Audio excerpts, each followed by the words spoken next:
So enterprise agreement renewal is, if you've been through this, you probably know that you usually start from a rough bill of material, unless you're prepared, unless you had experience and you already know what to do. And what happens is what I call renewal shock. Or as I published today on LinkedIn, they dropped a bomb on us, the bill of materials. And what you see on screen, hopefully, I hope you can see what's on screen right now. This is very much a recreation of a real renewal. One of those I was involved in helping to right-size.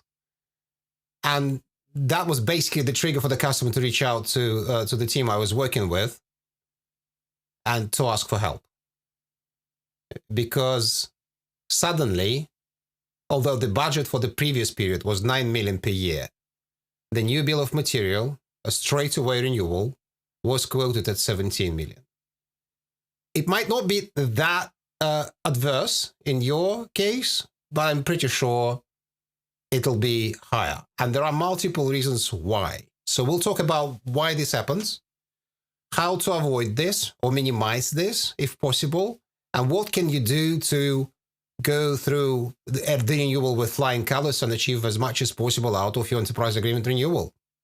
Get the products that you need, pay the price that you desire, with caveats, obviously, depending on what Microsoft will agree to give you. So we'll keep this very basic today. Nothing especially difficult. I'll try and speak normal human language and let me know if I succeed.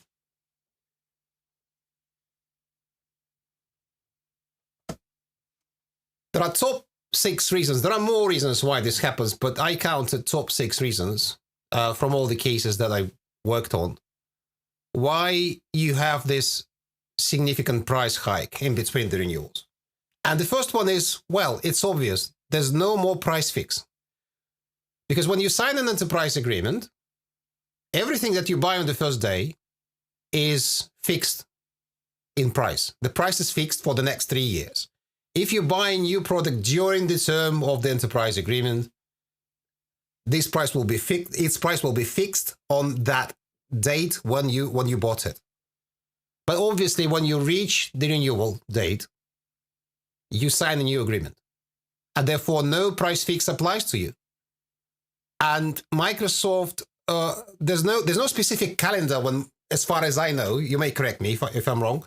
As far as I know, there's no specific calendar when you should expect from Microsoft, a certain price hike. There's no set number.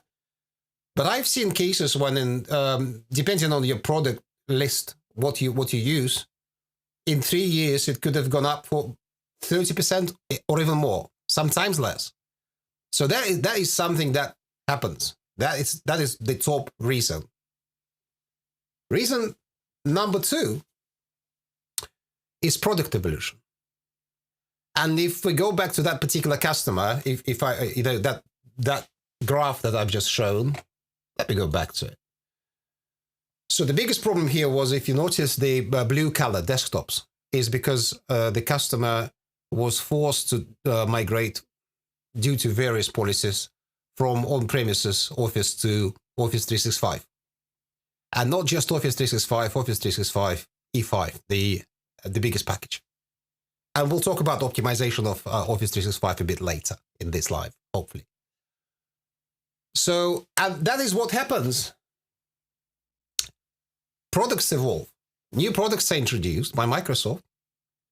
And again, in my experience, the biggest reason for such a price hike, such a cost hike, was migration from on-premises to Office 365 or to M365, especially when the packages are large. And obviously, you get all the new nice features. If you migrate to E5, you get all the security packages, but there's a price. There's a price tag on that. You get new features, you get new products, it costs you more. And even those who were on just Office 365, after migration to M365, for various reasons, started to pay more So this is another reason why this happens. If you're in procurement, if you're not in licensed sales, if you don't hold your hand on the pulse on a daily basis, this is your second reason when you see a new bill of material and you're surprised with the number. Third top reason is that, especially if you transition to the cloud, you transition to specific Microsoft products that Microsoft account managers are rewarded for. You may have been given a discount, a transition discount, a special discount because you were an early adopter, or you agreed with Microsoft that they're going to give you a discount because you're migrating everything to Office 365 at that particular year. That nice discount will not stay for the next renewal. And why? Why would they give it to you? You're already there. You're already locked in. You're already on that product. There's no incentive to actually provide you that discount. You need to look for other incentives. And that's another reason for a price hike, even if you are renewing the same products you already had. SQL Enterprise is a good example. So if you have, and I've seen this, if you have a server and cloud enrollment with database licenses for SQL Server, Microsoft SQL Server, if you were given a special concession, big discount in exchange for adopting, standardizing on SQL Server Enterprise, please remember that you will be locked in SQL Server Enterprise because of that incentive. And in the end of the term, you would have to negotiate a completely new set of discounts on SQL Server Enterprise. Otherwise, what's the incentive for Microsoft to give you a discount with maintenance? There's no incentive, honestly. So be careful about that. And we'll talk about it, how to avoid this a bit further. And let's go to reason number 4, why the price of an enterprise agreement renewal is so high. Microsoft will convince you to crave certain new and shiny things. There will be people that will engage with you mid-term, 18 months prior to the end of your enterprise agreement. And they'll be everywhere. They'll be talking to various teams. They'll be talking to your C-level people, hopefully not, and we'll touch on that. And they will be presenting their new technology, and I can't blame them. I mean, Microsoft products are great. And that's the whole point of the sales activity, is to convince the customer they need that new shiny thing. You may need it, you may not need it, depending on, it depends. But that's one of the reasons why your renewal is high, because some things will creep in. Some things you will already pre-agree to be on that bill of material. So just expect that. There's going to be another item, another price hike. It's no surprise there. And if you're comparing bills of material for the previous agreement and for the current agreement, you will notice those pretty easily. Reason number 5 is growth. So it may not be 2020 relevant, but, well, it's businesses and organizations, they naturally grow. They sometimes shrink, but they naturally grow. So don't be surprised if you had 40,000 people in the previous period. Now you have 45,000. That's another reason for the increase. It's natural. It's nothing to be surprised about. Just understand that. And reason number 6 is dead weight. Things you do not need. And I'm not talking about the new and shiny things. I'm talking about the legacy that you collect during multiple terms and multiple renewals. Even between renewals, if you don't have a day-to-day sum program, if you don't, what's the word I'm looking for? If you don't keep your hand on the pulse of your IT, you don't have some processes, then it's inevitable that there's going to be some sort of a dead weight. And one of the examples I cover just a bit later, where the customer accumulated quite a bit of weight on desktop software, which we identified and helped them to reduce costs on its support. And this could be either in desktops or on the server side.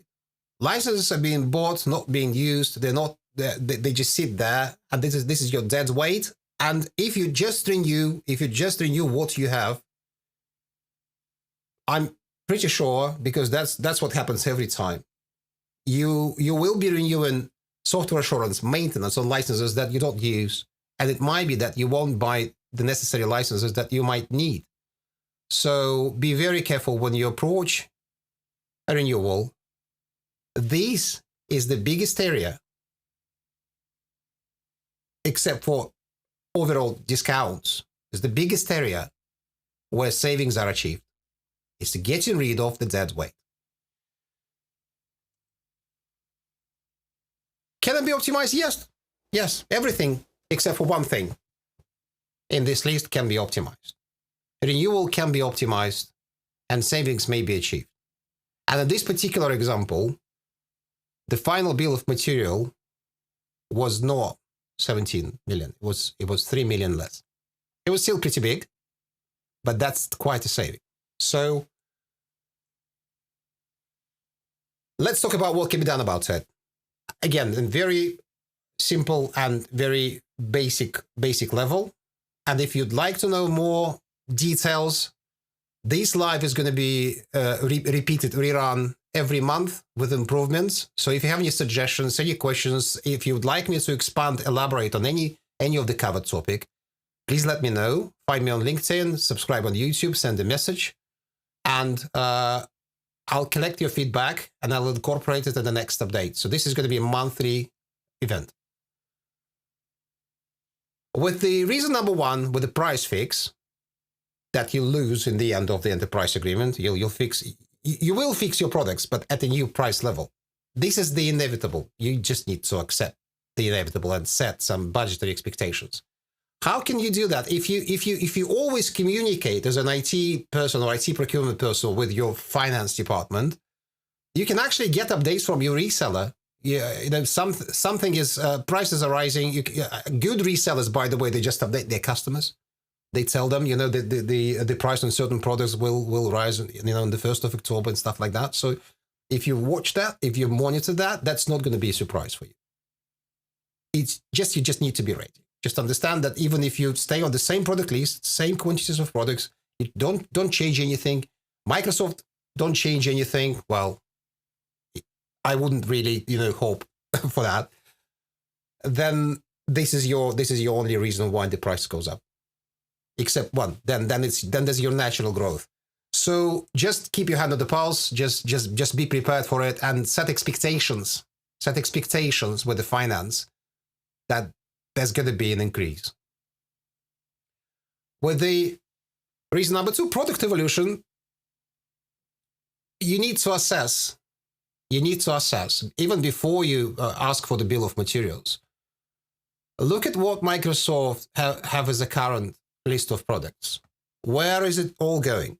Are they completely removing Office on premises, or is there any incentive to move to Office 365? Here goes the typical suggestion for anyone who wants to save money or to avoid unnecessary expenses. Understand what you really need and what you just want. Nice to haves. Are you happy to pay for nice to haves?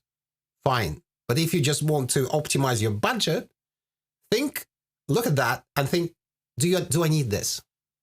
And then if you need that, the second question here is, how long the adoption will take. How long will you adopt, say, Office 365 if you still on the on-premises Office? If that's going to take realistically 3 years, and by the end of those 3 years, you'll be somewhere at the 80% adoption, I wouldn't switch to M365. Microsoft have just announced that they're going to continue Office on-premises, Office 2021. So I would compare options. You can always compare options. You may be given a good discount, but compare them by all means. I would review an option of buying an on-premises Office and Office 365 bridges, which you can then, you don't have to buy them for the entirety of your users, as you would normally be required for Office 365 with caveats. You need to profile users to assign them a specific package. But then that is something you can do gradually. without disrupting your IT, without throwing money down the drain. Because what if you pay for that? What if you pay for that, especially if you had a subscription on your Office, on-premises Office? It's going to be a mess. You'll have something you're not using. You'll have something you're paying. This is how you assess the product evolution. Do I need that? And when will I be ready to adopt it? There's a question I'd like to answer right now. Has Microsoft Lowered stopped giving discounts for on-premises software licenses? As I've just touched on the on-premises Office, you're not going to get any discounts on the on-premises Office. That's what they say. It depends. I would say it'll be a very difficult conversation, and I wouldn't rely on that at all. You can try. You can use the so-called value gap. I'll touch on that approach, but probably what you'll be asking in return is just buy Office 365, Microsoft 365. I wouldn't be inclined to say you can get any discount on premises Office licenses right now. I mean, desktop licenses. I'm not talking about servers. And then when you assess your needs, when you assess your wants, you understand, okay, fine, I want it at this time, I want it at this point in time, I'm ready to adopt it, then great. Look at how we can right size it then. So do we need expensive edition? What's the point for us to buy E5? Okay, fine, security package. It's good. I'm not questioning quality of Microsoft products. But are we using alternative products? Do we have any alternative options? You know, the typical, do we actually need it? Going back to the same question. And then assess where you need the most expensive licenses, where you don't need them, and profile accordingly. That's your saving. That's how you right size. And then the second question is, how much fat are we carrying? Now, are we actually renewing the right number of licenses? Is the calculation correct? Why, for instance, and this happens, why, for instance, our number of active accounts is for some reason more than the people in our HR list? I'll touch on that. And then based on this product evolution, negotiate, especially when products are new, especially when products are something that Microsoft are rewarded on. There you can negotiate a discount. There you can, with your when you're prepared, and this is not about negotiation. We're talking about all aspects of enterprise agreement renewal today. Negotiate, but we'll have a special live about negotiation, and then think about gradual adoption. This you can also use in that value gap negotiation. So I'll touch on it shortly right now. What you can use here, if you're an early adopter, if you are forced to use for some reason, maybe government insists that you use E5 or some specific security packages, maybe there's some sort of legislation. There will be a value gap between what your users will actually use and what you're compelled to buy for various reasons. You have to buy, what you think you need to buy. There's a gap. And use that gap. The gap in adoption. You can negotiate gradual discount. And I've seen that recently. I was quite surprised that Microsoft provided a gradual discount, where they get a discount on the first year, then a discount on the second year, and then no discount on the third year. That's also a discount. So do this assessment. Around these products, you can negotiate the biggest discount because evolving products, as I said, Microsoft are rewarded. People in Microsoft are rewarded for selling them to you. Therefore, you can ask for something in return. So number 3, the no transition discount. Well,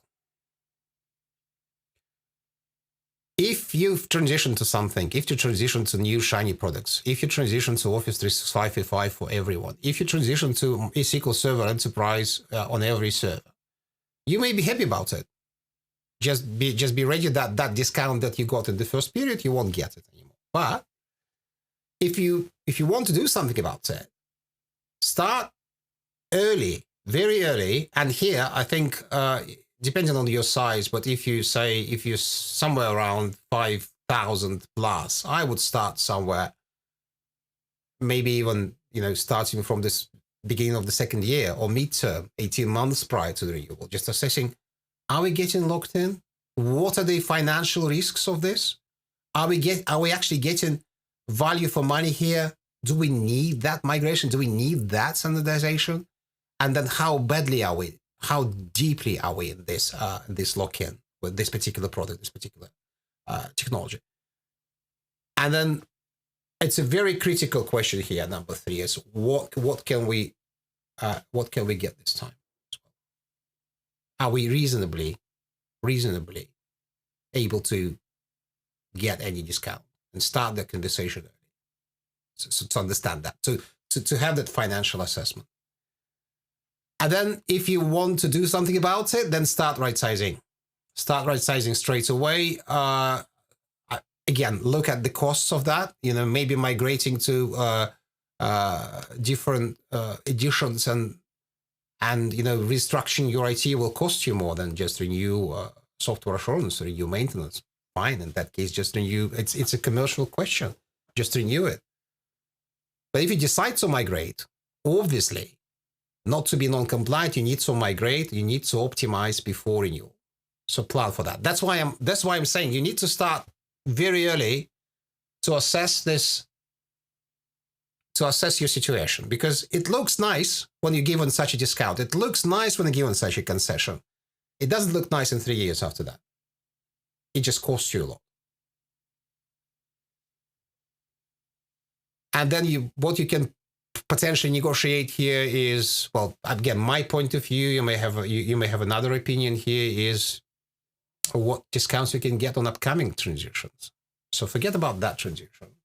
We still want, dear Microsoft, we want to maintain a relationship with you. We're going to transition our application environment to Azure. What can we get for that?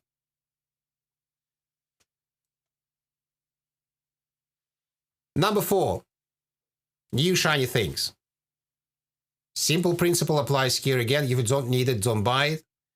And there's a reason why I flagged no C-level commitments here. Because I have witnessed on a couple of occasions when IT department and finance and procurement, they would organize a team, they would go to a vendor. I'm not saying that it was Microsoft, there were different vendors. They would start negotiating, and it'll be a long process, 6 to 12 months of preparations, negotiations. They will achieve something. They'll be ready to strike a deal. And then sneakily, the vendor connects to the C-level person, CFO, CIO, CEO, and they sell them a dream. They sell them a dream, which has nothing, absolutely nothing to do with reality. They come back and they say, I've just stricken a deal with the vendor, which is great. I mean, the best deal of the century. And I've seen people having almost heart attacks because what they did went down the drain. Don't let C-level people that are not fluent in licensing, they don't understand the actual technical needs to strike any deals. They should be present, perhaps, in some of the meetings, but try and keep them away. And if you're a C-level person who has no idea about licensing, let the professionals do their work, please. Because there are so many tricks up the sleeves of salespeople. It's very easy to convince someone to buy something that is not only you don't need, it's just it'll be the opposite of what you need. So careful with that. Number 5, organizational growth. Assess what you're counting. Because what you need to license, what you need to commit to license in your enterprise agreement is your so-called qualified users. It's as simple as that. Just look at the number of licenses you need to buy for some reason. Somebody told you we need to buy 50,000 licenses. What are those licenses for? Can we reduce that number? Is it higher than our headcount? Is it higher than the headcount of people who actually need that package of Office? That's what you're assessing. And I know it sounds obvious, but it's one of the checkpoints on my project plan, and there are always surprises. You think everybody in that organization, they must know how many boxes, how many accounts they need, but they don't. So look at that. Look at simple things always, not just complicated and complex things. They could be quick wins. You don't imagine. And then the next question is, where are you going to be in the next 3 years? Will you be reducing? Will you be shrinking in size? Or are you going to be growing? And that then, discuss with your SMEs, with your licensing partner, with your reseller, with your SAM partner, and model that and see where you can cut corners and still staying compliant but paying less. This is how you address your growth. Always start early, and with the introduction of online services enterprise agreements, we have a luxury now to be able to to profile our users and to actually select what packages we assign to certain groups of users. We don't have to buy, unless we are a public sector organization in the United Kingdom, we don't have to buy E5 for every single user. There's no such requirement. So you have that flexibility, use it. What I want to mention here on this slide, when I say right size, profile your users, there are two approaches to this. One approach is what we want them to use. The other approach is, what are they currently using? Can we look at what they're consuming, what they're currently using? The truth is somewhere in between. I wouldn't go neither way. If I was asked, Alex, shall we right size based on what their current usage, or shall we right size on what our managers think they should be using? I would say, take both pieces of data, take both opinions. The truth is in between, and then discuss it. Because managers may think their people need a lower package, whilst they actually need a higher package, or vice versa.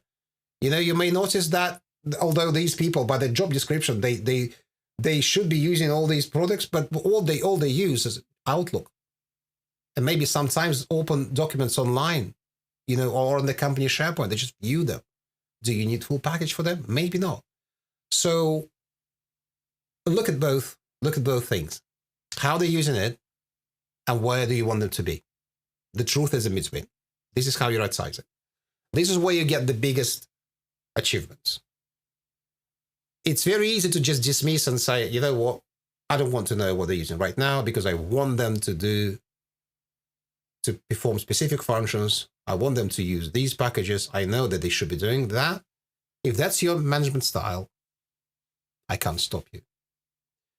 But my opinion is, still look back and what was used. Look backwards and look forward, always. What you can negotiate is discounts on alternative licensing here. And I don't want to spend too much time on this slide, because it's easier if I show you an example that I have a bit later in this live on one of the next slides. And I will remind you that this is what I'm talking about. And then the dead weight. Well, the dead weight is dead weight. So this is the so-called technical optimization.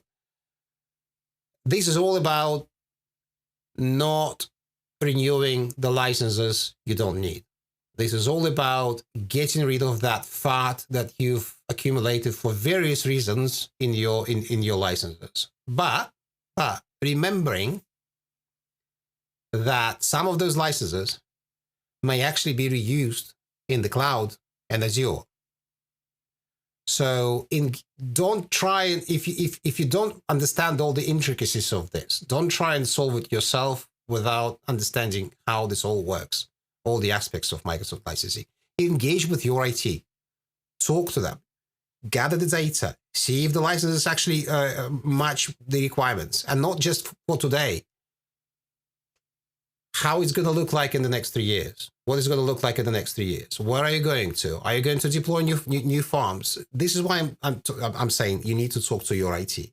Engage with your outsourcers. If you have a lot of outsourcers, get them on board well prior to the renewal.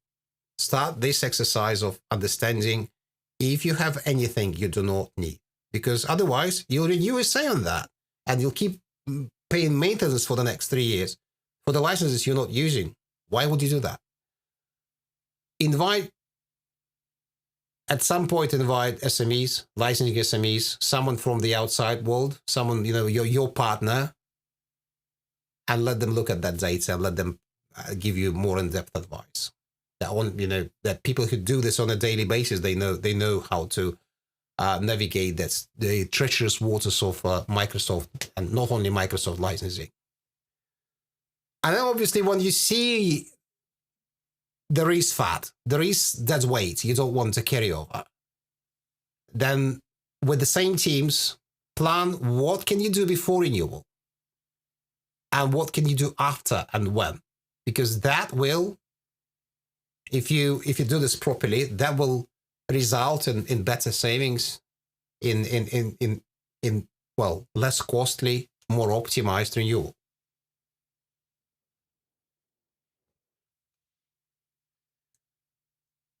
Let's move on. There's always a question, shall we optimize or shall we negotiate? It's funny that this question is even asked, but usually it's asked in a way like, shall we just forget about optimization and negotiate? Or do we need to negotiate? Maybe we should just optimize and don't even bother negotiating with Microsoft. So it's a tricky one. And to me, obviously, the answer is always, yeah, you need both. You actually need both, because you only negotiate well when you are prepared. And how can you be prepared if you have no idea of what's going on? If you just approach it with, as I already mentioned, with your dream view of your new infrastructure, with your the picture you draw, the whiteboard that is far from reality, then it's very difficult to negotiate. And trust me, Microsoft will know that. The chances are pretty high they know your infrastructure.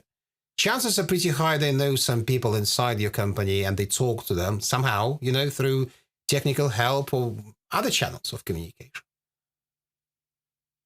I would rather approach any negotiation well prepared. So optimize, because optimization exercise gives you information about what you're using. This needs to go together. So if you just optimize and don't negotiate, it's the smaller you are, the lower is the chance that you can achieve a discount. It all depends on where you're going to. But there's always, if you don't ask, you don't get. Try and if you are reasonably sized, say your total budget is, well, there are various thresholds flying around, but say your total annual budget is £5 million, $5 million on Microsoft. This is where you can actually start thinking seriously about negotiating discounts. It could be 2, 3, 4%. It's still a discount. It depends on how much time you spend on negotiating a discount. But 4% of 5 million is, quickly, how much is that? 200K? It's not bad. So that's it. Simple as that. And then if you just negotiate, as I've already mentioned, you will carry over dead weight of licenses you don't need, maintenance you don't need. And I'm getting to the examples, real life examples, very simple examples of what it all means. You may be buying desirable, negotiating desirable instead of realistic. And there's another thing, which you will miss if you don't optimize, is a collateral cost. Outsourcer fees, server farm support, third-party support, other things like that. And they may be sometimes even higher than the savings you achieve on just optimizing your Microsoft licensing estate. This is a story of one of the stories. I have 3 tonight. And I'll start with this one because this is Microsoft 365 in public sector. And as I said, public sector really doesn't have that flexibility of, choosing the right package. They just have to. That's the government deal. They have to buy E5 for every single user. Either Office M365 or specific mailbox, but it's still with EMS E5 security package E5. The top one, the most expensive one. Still, there is sometimes an ability to save, and this is going back to what I said about dead weight. This is what I said about make sure you're renewing what you actually need. Because this particular organization looked at their users and they understood that they already knew that. It's just there was no communication between the production team and the licensing people. When that communication was established and they sat down at the same table, what appeared is that there are mailboxes, there's some data in Office 365 that's already been migrated or migrated from on-premises service that was kept there or was in process of migration. That was kept there for legislative, regulatory reasons. So that created almost 30% of, of necessity for new Office 365 accounts because the renewal is near. No, there's no way they could have optimized it for the renewal.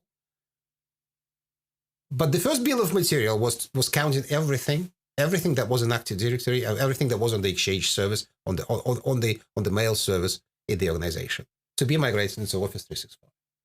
When these teams actually talked, they discovered that they have this fat. And then they asked the SME.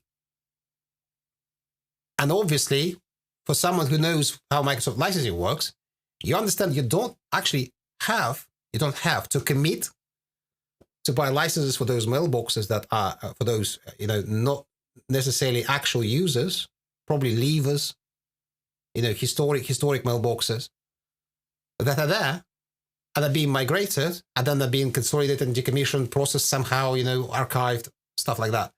You don't need to commit for the whole period of 3 years to pay that fee for those licenses on those mailboxes. And there was no chance again to complete that migration before renewal. So the customer looked for a solution. Can we save? Is it possible to save? That's a pretty large organization. And this is one of the examples. As I said, I'm not going to give you any complex examples. Simple things that happen all the time. And the easy way out here was to plan that decommissioning of those extra mailboxes, which was about to happen in the next 5 months, and it actually did happen in the next 5 months, and just buy them through CSP. And the first thing, if you don't know these intricacies, is all those details, is you think, but I needed to commit to all that number, so I would have had to pay for the entirety of the enterprise agreement. No, you didn't, because you only need to commit to Microsoft to license, to standardize every qualified user. It's a person. If a mailbox does not belong to a person that works for the organization, either as an employee or as a contractor, they don't have to be included in that, ongoing annual commitment. That's it. So this particular customer acquired these licenses through CSP and also negotiated discounts on the CSP relevant to their discounts on the EA, and therefore they saved in total 7 figures. It's pretty significant. I hope you agree. Story number 2, again about gaining fat, and this one is sometimes even shocking. So, for the reasons of not having proper processes of license reharvesting, which is, I would say, it's a common plague. Lots of you deploy a new tool, and you can see when tool reports metering, you can see how many instances of Microsoft Project and Microsoft Project and Visio are actually not in use.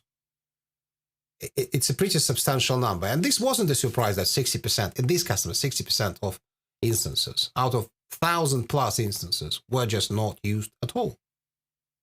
Some of them, because what was compared is licenses, not instances, licenses to active instances. And 60% of the licenses were not in use. And customer kept buying them. Customer have been keeping renewing maintenance software assurance on those licenses, and they just piled up, snowballed to that quantity. There was an exercise to right-size the renewal. We looked at that. We found that the percentage of unused licenses was quite large. But then again, sat down at the table with the people from technical teams and looked at what they're planning to do. And what they were planning to do in the next 3 years is to migrate everyone from project on premises to project online. It was already an ongoing project. Then why would you, and the same with Visio, and why would you then renew maintenance on project in Visio? And here, please be careful. I was asked today to be careful with this message. I'm right now just talking about project in Visio. So there are very few benefits of software assurance of maintenance that apply to project in Visio. One of them is critical. It helps licensing working from home. But if you're not, well, probably nowadays it may be critical. So assess that, look at that, obviously. But in these particular circumstances, and in that year, there was no COVID. Everybody was working from the organization, from on premises. And there was absolutely no need. The only other benefit of software assurance, of maintenance, was upgrade rights. There was no need to upgrade because they were migrating online. So fine. The first bill of material from the reseller, even without that knowledge, was offered as transition to Office 365. Just don't renew your site. You have 1,000 licenses. What they were offered in the renewable is 1,000 subscriptions for project in Visio. Great. We don't need them. We don't need that many. So, but the reseller was told, can we also review renewal? So that the second bill of material just had renewal of SA. Neither of this option applied to this customer. What they did in the end, because nobody needed upgrades, they just canceled software assurance, completely canceled it, because that doesn't cancel perpetual licenses. Users could still use those instances that they were licensed for. They canceled software assurance. They locked price on Project Online and Visio Online. For that price fix, you only need to buy one subscription, one user. You lock it for all the rest. And then you buy as needed. That migration is going on. Your users are still using on-premises project. But they're slowly migrating online with the pace that is comfortable to you. There's no non-compliance. There's no violation of anything. And in this particular case, 6 figures are saved. It's not bad, is it? Moving on. Servers. It's another story. And servers are usually neglected because everybody right now is, when they think about, enterprise agreement renewal, let's just look at the how we can optimize Office, It's everywhere. Like, when you renew your enterprise agreement, look at your Office, look at your qualified users, profile the users. This is how you right size it. Maybe it's because it's difficult. Maybe because there's a lot of resistance from server teams, but very few people talk about servers. But there are sometimes substantial savings in the server part, bigger in comparison, in percentage comparison to what you can achieve on desktops. So don't neglect servers. Servers are important. So another story, real life story. So during the assessment, kind of preparation for the renewal, customer and SMEs, they looked at the server farms, and they identified some server farms that could have been decommissioned. They were actually planned to be decommissioned, but for some reason they were still running. Therefore consuming licenses, electricity, and all that. Obviously, and because that's always found if you don't have an ongoing SAM program, there was non-compliance on certain licenses which needed to be addressed. And there also, when you address non-compliance, there are various ways how to do it in an optimal way. And as usual, again, over licensing was found, licenses that the organization had, but wasn't using and wasn't planning to use on premises. But the other thing that was very important here is that organization had an ongoing migration of applications to Azure, like a 5-year plan of what's going to be migrated, which servers, how many servers, what were the plans for Azure. This was always also taken into account. And why? Because actually, if you have a surplus of licenses, I wouldn't cancel them until I review if I could reuse them in my upcoming Azure projects. Because the discounts that you get through paying for your renewing maintenance on your on-premises licenses, which gives you right to take those licenses and deploy them in the cloud in Azure. That discount that you get for on-premises license, you will never get in Azure. And if you combine it with discount on the reserved instances, the savings on Azure become eye-watering, very substantial, very palpable. So what you should do when you assess this, if you do it yourself, look at the on-premises, look at where there's waste, where there's non-compliance, but always have Azure migrations in mind, always. And especially if you're a public sector organization, because that discount that you get through the public sector discounts, you will never get it in Azure. Even with government discounts on Azure, it's not comparable. So your so-called unused licenses may be actually very valuable. They may provide you a source of potential future savings. So think about that. Always take this into account. What they did is before renewal, because that's important.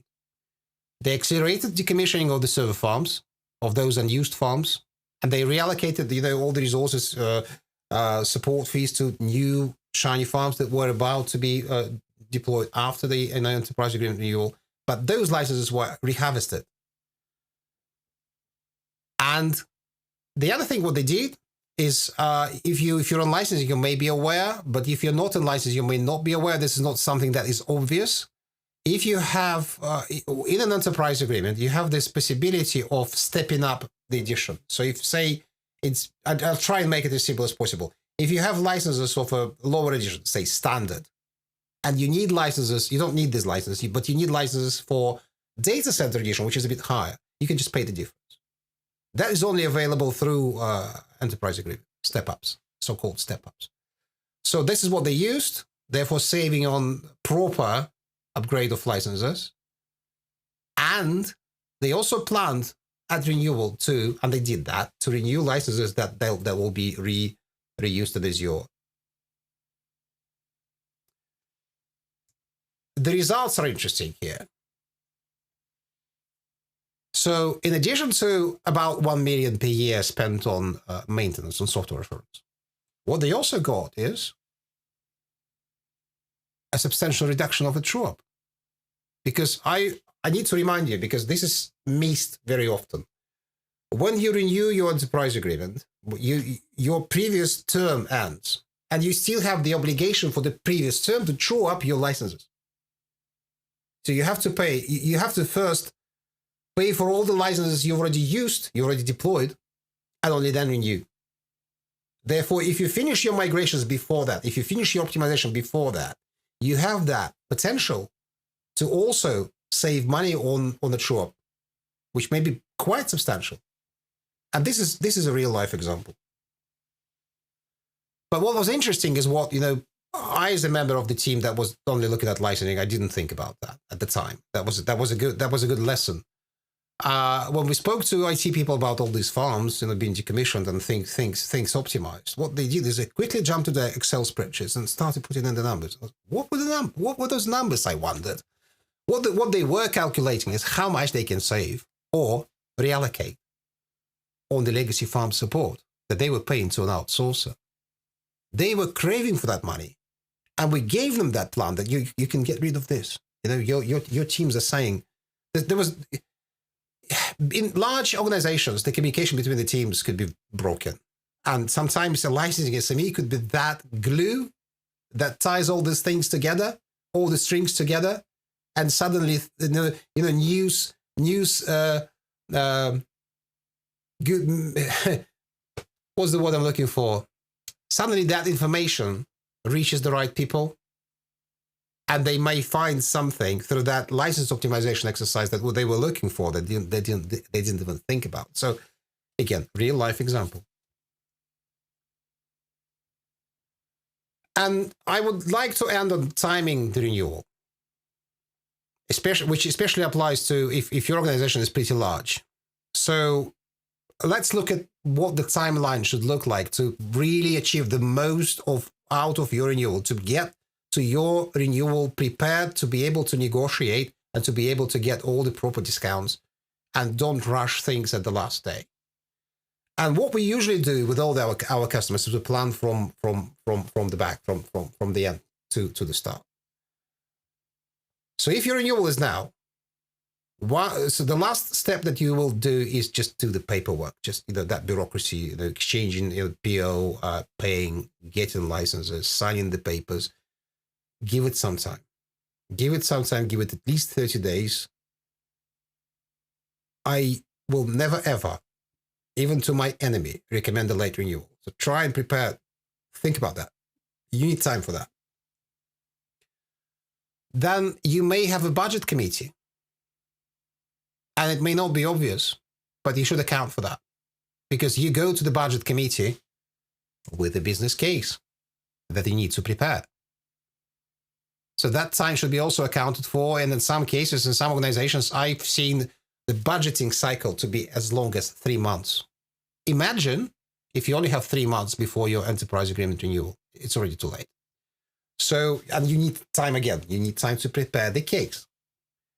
Then the SLA on obtaining bill of materials, on average, from an LSP, is about 10 days. I actually didn't know that. I was told that a few days ago. I was just researching, what's the actual SLA? Is there an obligation for an LSP to provide bill of material in, say, 1 or 2 days? Well, the obligation is 10 days, at least. So it could be longer. Leave some time for that.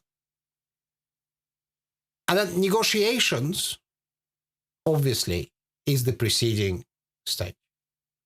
And if you look at this particular plan, you can see that I recommend in large organizations to start negotiating well prior, a year prior, if not earlier, before the renewal.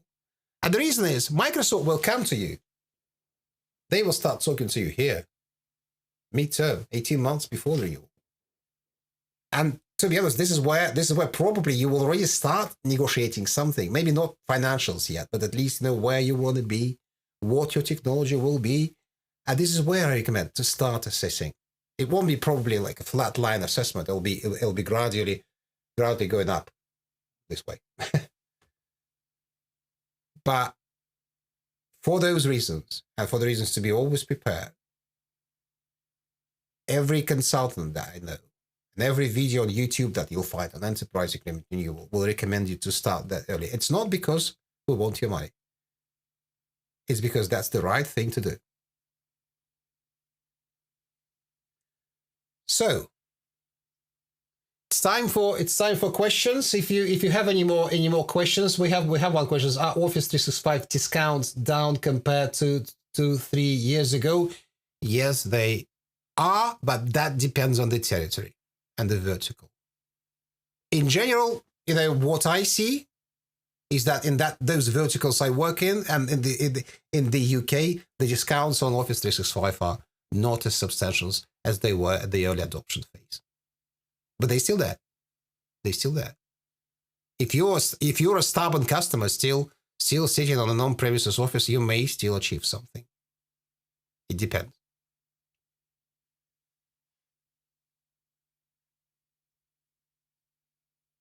I would like to ask you to subscribe to this channel to be always notified when I upload new videos. So now the frequency is I upload about 2 a week. I only promise 1 a week, but I actually upload 2 a week. Sometimes I go live in the mornings when there's a thought that can't leave my mind. I just go live at about 6:30. There's no particular schedule, but I think there will be. So I'm getting there. This is a new channel. It was only formed 6 months ago, and I've already got about 430 subscribers. So thank you, by the way. If you're a subscriber, I'm immensely grateful for that. So please subscribe. Please also connect to me on LinkedIn. Find me on LinkedIn, Alexander Golev on LinkedIn. I should have put my name here, but you can. under this video, or just everywhere on this channel, you can find links to my LinkedIn profile. Some people ask, Alexander, what's the best way to find you?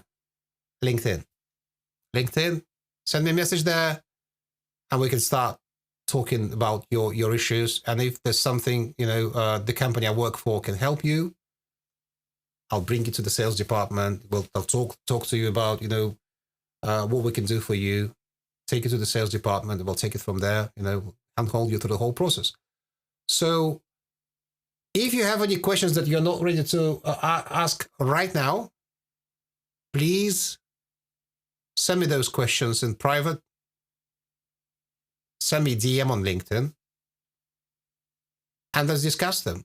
And the best questions, if you're okay with that, I would probably just take and implement in the next version of this live, which I think, all things considered, will be just before the Easter.